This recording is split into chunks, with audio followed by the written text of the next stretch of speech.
बिस्मिल्लाहिर्रहमानिर्रहीम। अस्सलाम वालेकुम। केमिस्ट्री क्लास 9 चैप्टर नंबर 5 है फिजिकल स्टेट्स ऑफ मैटर। आज हम इसका सेक्शन डी न्यूमेरिकल करेंगे। क्वेश्चन नंबर 1 है कन्वर्ट द फॉलोइंग यूनिट्स। हमें ये 4 यूनिट्स दिए हैं, इनको हमें कन्वर्ट करना है। जो टेम्परेचर हमें सेंटीग्रेड में गिवन है उसे हमें केल्विन में कन्वर्ट करना है और जो केल्विन में गिवन है उसे हमें सेंटीग्रेड में कन्वर्ट करना है। क्वेश्चन नंबर 1 का क्वेश्चन ए है 100 डिग्री सेंटीग्रेड को हमें कन्वर्ट करना है केल्विन के अंदर। जब हमें सेंटीग्रेड को केल्विन में कन्वर्ट करना होता है इसका बहुत आसान तरीका होता है। जितना भी हमें सेंटीग्रेड में टेम्परेचर गिवन होता है उसके अंदर हम 273 को प्लस कर देते हैं, वो टेम्परेचर जो है वो केल्विन में कन्वर्ट हो जाता है। तो हमारे पास क्वेश्चन में गिवन है 100 डिग्री सेंटीग्रेड को हमें कन्वर्ट करना है केल्विन के अंदर। फॉर्मूला लिख लेते हैं। Degree Kelvin will be equals to temperature in centigrade plus 273। जो भी सेंटीग्रेड में टेम्परेचर गिवन है उसके अंदर 273 प्लस कर देंगे, हमारे पास जो टेम्परेचर है वो कन्वर्ट हो जाएगा केल्विन के अंदर। अब हमें कितना टेम्परेचर गिवन है, इसमें हमें टेम्परेचर गिवन है 100 डिग्री सेंटीग्रेड के अंदर हम 273 को प्लस कर देंगे, हमारे पास केल्विन में टेम्परेचर आ जाएगा 100 प्लस 273 373 डिग्री केल्विन। बस ये इसका आंसर है। इतना इजी तरीका है इसको सॉल्व करने का। और ये मैं आपको बता दूं ये इस तरह क्वेश्चन नहीं आता एग्जाम में, ये ब्लैंक्स में आता है। क्वेश्चन 1 का क्वेश्चन बी है 150 डिग्री सेंटीग्रेड को हमें केल्विन में कन्वर्ट करना है। लिख लेते हैं हम। Degree Kelvin will be equals to temperature in centigrade plus 273।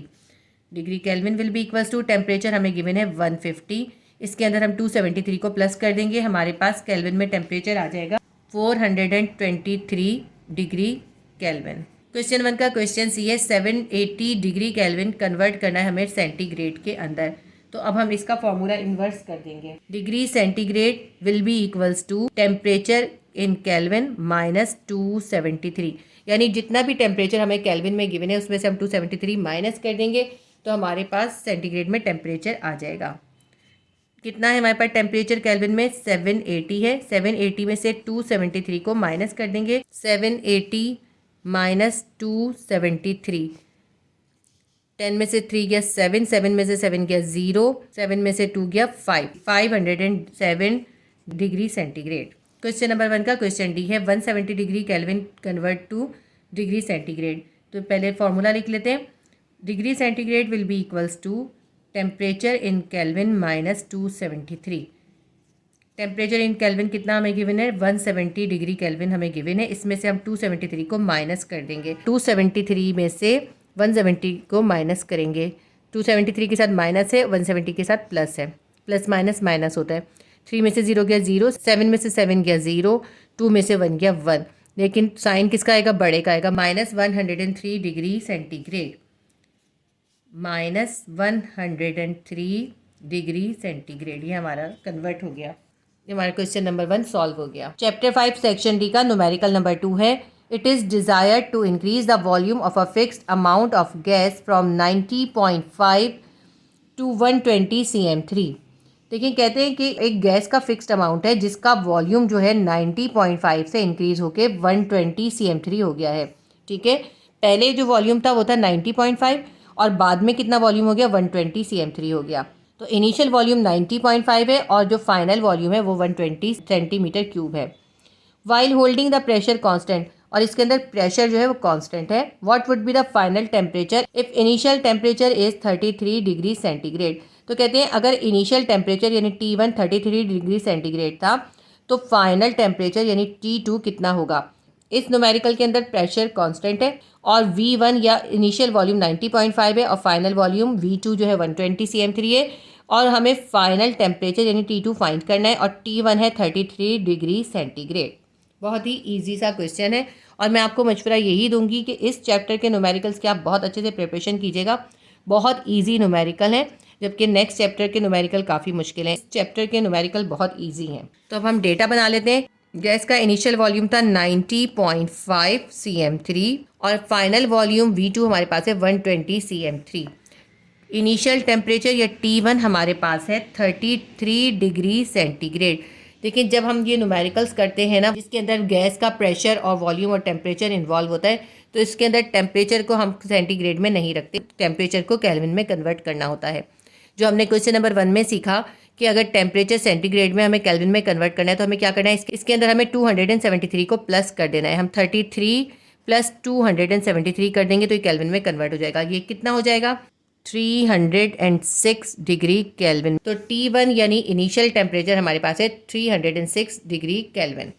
T2 या फाइनल टेम्परेचर हमें फाइंड करना है और प्रेशर इज़ कांस्टेंट। हमने ये मेंशन कर देना है कि प्रेशर इसमें कांस्टेंट है। जब प्रेशर कांस्टेंट होता है तो हम चार्ल्स लॉ यूज़ करते हैं। हम लिखेंगे by using Charles law. Charles law क्या कहता है? V1/T1 will be equals to V2/T2 when pressure is constant. Pressure constant होगा तो V1/T1 का रेशो जो है V2 और T2 के रेशो के इक्वल होगा। अब इसके अंदर से देखें, हमें सारी वैल्यूज़ गिवन है, हमें सिर्फ T2 फाइंड करना है। जिसको हमें फाइंड करना होता है उसे हमें सेपरेट करके लिखना होता है।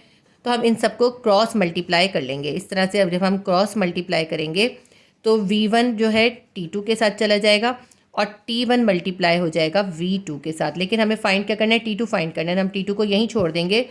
T1 मल्टीप्लाई बाय V2 है, क्योंकि V1 T2 के साथ मल्टीप्लाई हो रहा है, इक्वल के इस तरफ जाएगा तो डिवाइड हो जाएगा। अब हमारी ये इक्वेशन बन गई। इसके अंदर हम जो भी हमें वैल्यूज़ गिवन है वो सब्स्टिट्यूट कर देते हैं। टेम्परेचर T2 फाइंड कर लेंगे। T1 हमारे पास कितना है? T1 हमारे पास है 306 डिग्री केल्विन। V2 से मल्टीप्लाई करना है, V2 हमारे पास है 120। इसको हम डिवाइड करेंगे V1 से। V1 हमारे पास है 90.5। अब ऊपर वाली वैल्यूज़ को मल्टीप्लाई करके 90.5 से हम डिवाइड कर देंगे। 306 को 120 से मल्टीप्लाई करेंगे, हमारे पास आ जाएगा 36,720। इसको हमें डिवाइड करना है 90.5 से। T2 will be equals to 36,720 को 90.5 से हम डिवाइड करेंगे, हमारे पास आ जाएगा 405.745 डिग्री केल्विन। अब ये हमारे पास जो टेम्परेचर आया है ये केल्विन में आया है। इसको अब हम सेंटीग्रेड में वापस से कन्वर्ट करेंगे। सेंटीग्रेड में कन्वर्ट करने के लिए हम क्या करेंगे? इसके अंदर से हम 273 को माइनस कर देंगे तो ये कन्वर्ट हो जाएगा सेंटीग्रेड के अंदर। वैसे इसका आंसर ये भी हो सकता है, लेकिन क्योंकि आंसर सेंटीग्रेड में गिवन है इसलिए हम इसका आंसर सेंटीग्रेड में कन्वर्ट करेंगे। तो हम लिख देते हैं यहाँ पे कन्वर्ट T2 इन सेंटीग्रेड टेम्परेचर। सेंटीग्रेड में कन्वर्ट करने के लिए हम क्या करते हैं? केल्विन में जो टेम्परेचर होता है उसमें से हम 273 को माइनस कर देते हैं तो ये टेम्परेचर कन्वर्ट हो जाता है। टेम्परेचर कितना है हमारे पास? 405.745। आप चाहे तो इसको 0.755 भी लिख सकते हैं।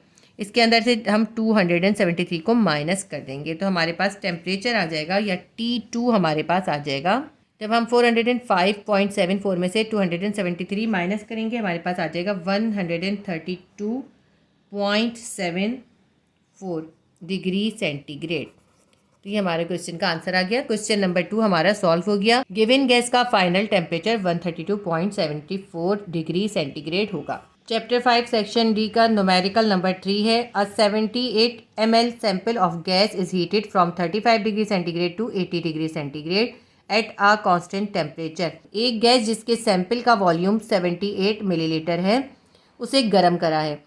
उसका इनिशियल टेम्परेचर 35 डिग्री सेंटीग्रेड था और टेम्परेचर को इंक्रीज़ करके 80 डिग्री सेंटीग्रेड तक उस गैस को हीट करा है और प्रेशर कांस्टेंट है। What is the final volume? तो फिर उस गैस का फाइनल वॉल्यूम क्या हो जाएगा? ठीक है, अगर एक गैस का सैंपल था 78 ml का, उसका टेम्परेचर जो T1 था पहले वो 35 डिग्री सेंटीग्रेड था, उसका टेम्परेचर इंक्रीज़ करके 80 डिग्री सेंटीग्रेड कर दिया, यानी T2 80 हो गया। तो हमसे पूछते हैं कि फ़ाइनल वॉल्यूम क्या हो जाएगा? अब उसका फाइनल वॉल्यूम क्या चेंज होगा? तो हमने चार्ल्स लॉ पढ़ा है। चार्ल्स लॉ के अकॉर्डिंग अगर प्रेशर कांस्टेंट होता है तो किसी भी गैस का टेम्परेचर बढ़ाने से उसका वॉल्यूम भी इंक्रीज हो जाता है। तो यही लॉ हम इसके अंदर प्रूव करेंगे। इसका न्यूमेरिकल सॉल्व करेंगे तो ये लॉ प्रूव होगा कि टेम्परेचर इंक्रीज हुआ है तो वॉल्यूम भी इंक्रीज हो जाएगा। हमें इसके अंदर फाइनल वॉल्यूम यानी V2 फाइंड करना है। डेटा बना लेते हैं। सबसे पहले गैस का इनिशियल वॉल्यूम या V1 हमारे पास है 78 ml। इनिशियल टेम्परेचर T1 हमारे पास है 35 डिग्री सेंटीग्रेड। टेम्परेचर इंक्रीज करा गया तो फाइनल टेम्परेचर T2 हमारे पास है 80 डिग्री सेंटीग्रेड। मैंने आपको बताया जब हमें ये न्यूमेरिकल सॉल्व करने होते हैं तो जब हमें ये वॉल्यूम, प्रेशर और टेम्परेचर का आपस में रिलेशन फाइंड करना होता है तो हम टेम्परेचर हमेशा केल्विन में लिखते हैं। तो इसलिए हम 35 डिग्री सेंटीग्रेड को केल्विन में कन्वर्ट करेंगे। 35 डिग्री सेंटीग्रेड के अंदर हम 273 को प्लस कर देंगे तो हमारे पास टेम्परेचर यानी T1 हमारे पास आ जाएगा 308 डिग्री केल्विन।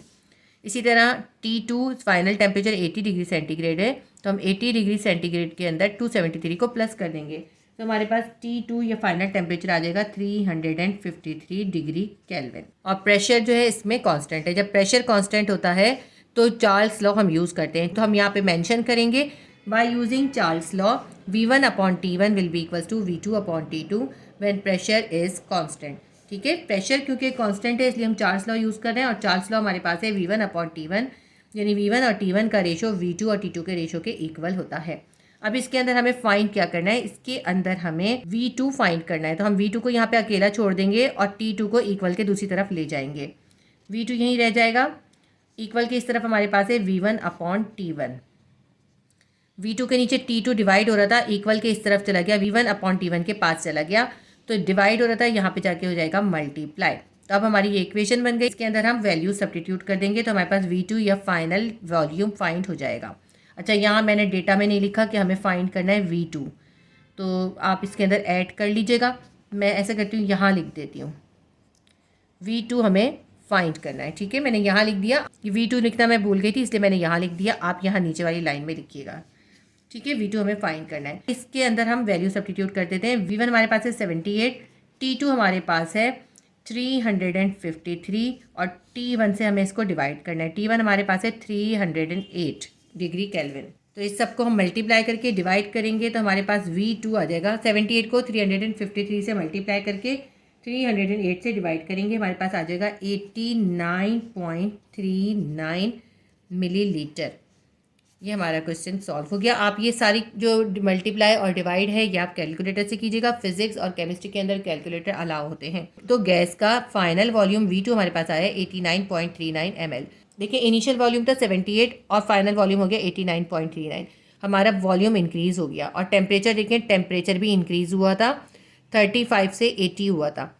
तो इससे पता चला चार्ल्स लॉ के अकॉर्डिंग क्या होता है, जब किसी गैस का टेम्परेचर इंक्रीज किया जाता है तो उसका वॉल्यूम भी इंक्रीज हो जाता है, और जब टेम्परेचर डिक्रीज करते हैं तो वॉल्यूम भी डिक्रीज हो जाता है। तो हमारा ये न्यूमेरिकल नंबर 3 कंप्लीट हो गया। चैप्टर 5 सेक्शन डी का न्यूमेरिकल नंबर 4 करेंगे। A gas occupies a volume of 40 dm3 at standard temperature 0 degree centigrade and pressure 1 atm atmospheric pressure 1 atmospheric pressure. एक गैस का वॉल्यूम जो है वो 40 dm3 है। टेम्परेचर स्टैंडर्ड टेम्परेचर है। स्टैंडर्ड टेम्परेचर कितना होता है, स्टैंडर्ड टेम्परेचर होता है 0 डिग्री सेंटीग्रेड, और स्टैंडर्ड प्रेशर जो होता है वो होता है 1 atm। तो इसके अंदर टेम्परेचर जो है वो स्टैंडर्ड है और वो है 0 डिग्री सेंटीग्रेड, और प्रेशर P1 जो है वो है 1 atm, 1 एटमॉस्फेरिक प्रेशर है। When pressure is increases up to 3 atm at unchanged temperature, what would be the new volume. तो अगर प्रेशर को इंक्रीज करके 1 atm से 3 atm तक कर दिया जाए, 3 एटमॉस्फेरिक प्रेशर कर दिया जाए, जबकि टेम्परेचर अनचेंज रहे, यानी टेम्परेचर जो है वो कांस्टेंट रहेगा, कितना रहेगा, वही 0 डिग्री सेंटीग्रेड रहेगा, टेम्परेचर चेंज नहीं होगा। तो हमें बताना है कि अब गैस का जो फाइनल वॉल्यूम है यानी V2 कितना होगा। ठीक है, देखें, हमें इनिशियल वॉल्यूम गिवन है गैस का, V1 कितना है 40.0 dm3, और टेम्परेचर इसके अंदर कांस्टेंट है जो कि 0 डिग्री सेंटीग्रेड है, और pressure P1, initial pressure P1 कितना है 1 एटमॉस्फेरिक प्रेशर है, और P2 या फाइनल प्रेशर जो है वो हो जाएगा 3 atm। उसके बाद हमें फाइनल वॉल्यूम फाइंड करना है। ये भी बहुत आसान सा न्यूमेरिकल है और इस चैप्टर के न्यूमेरिकल्स बहुत ही ईजी हैं। आप इस चैप्टर के न्यूमेरिकल्स की बहुत अच्छे से प्रैक्टिस कीजिएगा। इसमें से एक क्वेश्चन लाजमी आता है और ये क्वेश्चन मिस करने वाले नहीं है क्योंकि ये मोस्ट ईजी क्वेश्चन है। सबसे पहले हम क्वेश्चन नंबर 4 का डेटा बना लेते हैं। इनिशियल वॉल्यूम या V1 इसमें हमें गिवन है 40.0 dm3। इसको हम सिर्फ 40 भी लिख सकते थे, लेकिन क्योंकि क्वेश्चन के अंदर 40.0 dm3 है, वही हमने डेटा में लिखा है। इनिशियल प्रेशर या P1 जो है वो है 1 एटमॉस्फेरिक प्रेशर 1 atm। प्रेशर को इंक्रीज करके कितना कर दिया गया 3 atm, यानी P1 इनिशियल प्रेशर हमारे पास है 1 atm और P2 फाइनल प्रेशर हमारे पास है 3 atm, और हमें फिर उसका फाइनल वॉल्यूम यानी V2 फाइंड करना है। टेम्परेचर इसके अंदर 0 डिग्री सेंटीग्रेड है और ये कांस्टेंट है, यानी T1 और T2 जो है वो इक्वल है। जब टेम्परेचर कांस्टेंट होता है और किसी गैस के ऊपर प्रेशर इंक्रीज कर दिया जाए तो प्रेशर के इंक्रीज करने से उस गैस का वॉल्यूम डिक्रीज हो जाता है, और ये होता है बॉयल्स लॉ। बॉयल्स लॉ क्या होता है, बॉयल्स लॉ ये होता है कि किसी गैस का टेम्परेचर अगर कांस्टेंट हो तो उसका प्रेशर इंक्रीज करने से वॉल्यूम डिक्रीज हो जाएगा और प्रेशर डिक्रीज करने से वॉल्यूम इंक्रीज हो जाएगा। यानी अगर टेम्परेचर कांस्टेंट हो तो प्रेशर और वॉल्यूम एक दूसरे के इन्वर्सली प्रोपोर्शन होते हैं। एक चीज़ के बढ़ाने से दूसरी चीज़ कम हो जाती है और एक चीज़ के कम करने से दूसरी चीज़ बढ़ जाती है। तो बॉयल्स लॉ को हम कैसे लिखते हैं, P1 multiply by V1 will be equals to P2 multiply by V2 when temperature is constant, जबकि टेम्परेचर कांस्टेंट है।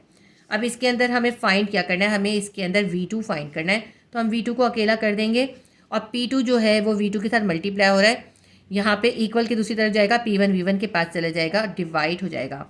P1 V1 अपनी जगह पर ही है, यहाँ पे P1 V1 से P2 डिवाइड हो जाएगा। V2 फाइंड करना है, इसके अंदर वैल्यू सब्स्टिट्यूट करेंगे, हमें V2 फाइंड हो जाएगा। P1 कितना है हमारे पास है 1 एटमॉस्फेरिक प्रेशर है, V1 हमारे पास है 40 और P2 कितना है, P2 है 3। इसको सिंप्लीफाई कर लेते हैं, V2 हमारे पास आ जाएगा 40 divided by 3। V2 will be equals to 40 को हम 3 से डिवाइड करेंगे, हमारे पास आएगा 13.33 dm3। तो फाइनल वॉल्यूम V2 होगा 13.33 dm3। dm3 जो है वो वॉल्यूम का यूनिट है, cm3 भी होता है और dm3 भी होता है, क्योंकि क्वेश्चन में भी dm3 था, हमने dm3 में ही इसका आंसर फाइंड करा है। अब आप इसको ज़रा कंपेयर करके देखें। देखिए इनिशियल वॉल्यूम V1 था 40 और जब प्रेशर को 1 एटमॉस्फेरिक प्रेशर से 3 एटमॉस्फेरिक प्रेशर कर दिया, यानी प्रेशर इंक्रीज कर दिया, तो वॉल्यूम देखें डिक्रीज हो गया। वॉल्यूम कितना हो गया, फाइनल वॉल्यूम हो गया 13.33 dm3। तो हमारा न्यूमेरिकल नंबर 4 भी सॉल्व हो गया। चैप्टर 5 सेक्शन डी का न्यूमेरिकल नंबर 5 है, the 800 cm3 of a gas is enclosed in a container under a pressure of 750 mm। एक कंटेनर के अंदर 800 cm3 वॉल्यूम की गैस को 750 mm प्रेशर के अंडर बंद किया हुआ है। If the volume is reduce to 250 cm3 what will be the pressure. अगर वॉल्यूम जो है वो 250 cm3 तक रिड्यूस हो जाए, पहले 800 cm3 था, अगर वॉल्यूम डिक्रीज हो जाए, रिड्यूस हो जाए, 250 सेंटीमीटर क्यूब हो जाए, what will be the pressure, तो प्रेशर कितना होगा। इससे देखें पता चल रहा है वॉल्यूम जो है डिक्रीज हो रहा है, इसका मतलब है प्रेशर इंक्रीज हो रहा होगा। इनिशियल वॉल्यूम 800 cm3 है और रिड्यूस होकर जो फाइनल वॉल्यूम V2 हुआ वो है 250 cm3। इनिशियल प्रेशर है वो है 750 mm। तो हमें ये बताना है कि इतना वॉल्यूम जो डिक्रीज हुआ है तो प्रेशर कितना इंक्रीज हुआ होगा। तो इसके अंदर भी हम बॉयल्स लॉ प्रूफ करेंगे, जिसके अकॉर्डिंग किसी गैस का अगर प्रेशर इंक्रीज हो जाता है तो वॉल्यूम डिक्रीज हो जाता है। अब क्योंकि देखें वॉल्यूम इसके अंदर डिक्रीज हुआ है तो इसका मतलब है इसका प्रेशर इंक्रीज हुआ होगा। जब हम सॉल्व करेंगे तो हमें पता चल जाएगा कि P2 या फाइनल प्रेशर कितना है। डेटा बना लेते हैं हम। सबसे पहले हम लिखते हैं इनिशियल वॉल्यूम या V1 कितना है। V1 या इनिशियल वॉल्यूम है 800 cm3। तो P1 यानी इनिशियल प्रेशर कितना है, इनिशियल प्रेशर था 750 mm 750 millimetre. Final volume decrease होके हो गया 250 cm3। हमें बताना है कि फाइनल प्रेशर कितना है bye using Boyle's law. Boyle's law के अकॉर्डिंग क्या होता है, टेम्परेचर कांस्टेंट रहता है, प्रेशर और वॉल्यूम एक दूसरे के इनवर्स प्रोपोर्शन होते हैं। अगर प्रेशर इंक्रीज होता है तो वॉल्यूम डिक्रीज हो जाता है, अगर प्रेशर डिक्रीज होता है तो वॉल्यूम इंक्रीज हो जाता है। बॉयल्स लॉ का फॉर्मूला क्या होता है, P1 multiply by V1 will be equals to P2 multiply by V2 when temperature is constant. अब हमें इसके अंदर क्या फाइंड करना है, हमें P2 फाइंड करना है। तो हम P2 को यहाँ पे अकेला छोड़ देंगे, P1 मल्टीप्लाई बाय V1 है, V2 इक्वल के दूसरी तरफ जाएगा, P1 V1 के पास आएगा, यहाँ मल्टीप्लाई हो रहा था, इधर जाके डिवाइड हो जाएगा। हमारी इक्वेशन बन गई P2 is equals to P1 multiply by V1 divided by V2। इसके अंदर वैल्यूज़ को सब्स्टिट्यूट कर देते हैं। P1 हमारे पास कितना है, P1 है 750 mm, मल्टीप्लाई करेंगे इसको V1 से, V1 कितना है 800 cm3, इसको हमें डिवाइड करना है V2 से, V2 हमारे पास है 250 cm3। अब इसको हम सिंप्लीफाई करते हैं, 0 से 0 को कट कर देते हैं। अगर हम 25 को 75 से काटना चाहें, 25 1 25 होता है और 25 3 75 होता है, तो हम सिंपल इस तरह से काट लेते हैं इसको। 25 1 25, 25 3 75। अब हमारे पास ऊपर क्या बच गया, 3 मल्टीप्लाई बाय 800। 3 को 800 से मल्टीप्लाई करेंगे, 300 300 3 8 24 mm। तो हमारे पास फाइनल प्रेशर आ गया 2400 मिलीमीटर। अब आप ये देख लीजिए वॉल्यूम डिक्रीज हुआ है और प्रेशर जो था, इनिशियल प्रेशर था 750, फाइनल प्रेशर हो गया 2400 mm। कितना ज़्यादा प्रेशर इंक्रीज़ हुआ है, प्रेशर इंक्रीज़ हुआ है इसीलिए वॉल्यूम डिक्रीज़ हुआ है। तो फाइनल प्रेशर हमारे पास है 2400 mm। ये हमारा क्वेश्चन नंबर 5 सॉल्व हो गया। चैप्टर 5 सेक्शन डी का न्यूमेरिकल नंबर 6 है, the pressure of a sample gas is 8 atm and the volume is 15 litre. एक गैस का सैंपल है जिसका वॉल्यूम 15 लीटर है और उसका जो प्रेशर है वो 8 एटमॉस्फेरिक प्रेशर है। If the pressure is reduce to 6 atm, what is the volume. अगर प्रेशर जो है वो रिड्यूस कर दिया जाए 8 से 6 atm, 6 एटमॉस्फेरिक प्रेशर तक कर दिया जाए, तो हमें बताना है कि इसका फाइनल वॉल्यूम क्या हो जाएगा, इसका वॉल्यूम ज़्यादा हो जाएगा या कम हो जाएगा। तो क्योंकि इसके अंदर टेम्परेचर कांस्टेंट है, इसलिए इसके अंदर ही बॉयल्स लॉ अप्लाई होगा। बॉयल्स लॉ के अकॉर्डिंग अगर किसी गैस का टेम्परेचर इंक्रीज होता है तो वॉल्यूम डिक्रीज होता है, और अगर प्रेशर डिक्रीज होता है तो वॉल्यूम इंक्रीज हो जाता है। अब इसके अंदर देखें, इनिशियल प्रेशर P1 है 8 atm और फाइनल प्रेशर है 6 atm, जबकि इनिशियल वॉल्यूम V1 हमारे पास है 15 लीटर और हमें V2 फाइंड करना है।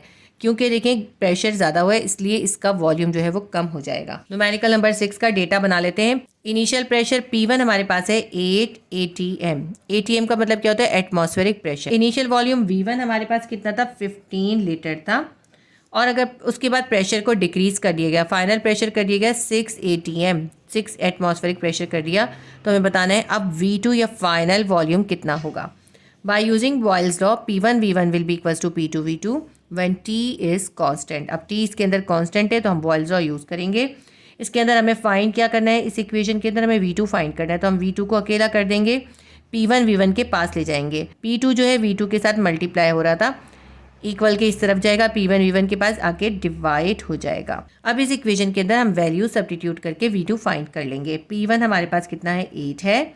V1 कितना है, V1 है हमारे पास 15 लीटर, और P2 कितना है, P2 है 6 एटमॉस्फेरिक प्रेशर।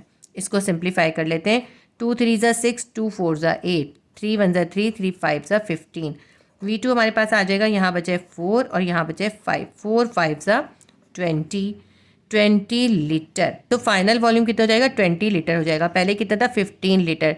देखें प्रेशर डिक्रीज़ हुआ है तो वॉल्यूम इंक्रीज़ हो गया है। यही बॉयल्स लॉ कहता है। बॉयल्स लॉ के अकॉर्डिंग अगर किसी गैस पे टेम्परेचर कांस्टेंट होगा तो प्रेशर इंक्रीज़ होने से वॉल्यूम डिक्रीज़ हो जाएगा, और प्रेशर डिक्रीज़ होने से वॉल्यूम इंक्रीज़ हो जाएगा। क्योंकि प्रेशर 8 से 6 हुआ है इसलिए वॉल्यूम 15 से 20 हो गया, तो हमारे पास फाइनल वॉल्यूम आएगा 20 लीटर। ये हमारा क्वेश्चन नंबर 6 सॉल्व हो गया। इसके साथ ही चैप्टर नंबर 5 के सेक्शन डी के जो 6 न्यूमेरिकल्स है वो हमने सॉल्व कर लिए। इसके अलावा मैं आपको चैप्टर 1, 2, 3 और 4 के भी तमाम न्यूमेरिकल्स और तमाम क्वेश्चन आंसर्स करवा चुकी हूँ। अगर आपने वो देखने हो तो आप केमिस्ट्री क्लास 9 की प्लेलिस्ट में विजिट कर लीजिएगा, और अगर आपने फिजिक्स के भी किसी भी चैप्टर का क्वेश्चन आंसर या न्यूमेरिकल देखने हो तो आप फिजिक्स क्लास 9 की प्लेलिस्ट में विजिट कर लीजिएगा, और मैथ्स के लिए मैथ्स क्लास 9 की प्लेलिस्ट में विजिट कर लीजिएगा।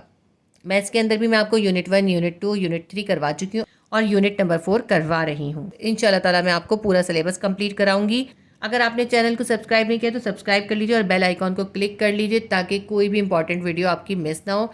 जब हमारे 5 चैप्टर्स कंप्लीट हो जाएंगे तो मैं आपको इन 5 चैप्टर्स के तमाम इंपॉर्टेंट क्वेश्चन आंसर्स मार्क करवाऊंगी। उम्मीद करती हूँ वीडियो आपके लिए हेल्पफुल रही है। अगर वीडियोस आपके लिए हेल्पफुल होती हैं तो प्लीज़ वीडियो को लाइक कर दिया कीजिए, शेयर कीजिए और सब्सक्राइब कर लीजिए। अल्लाह हाफिज़।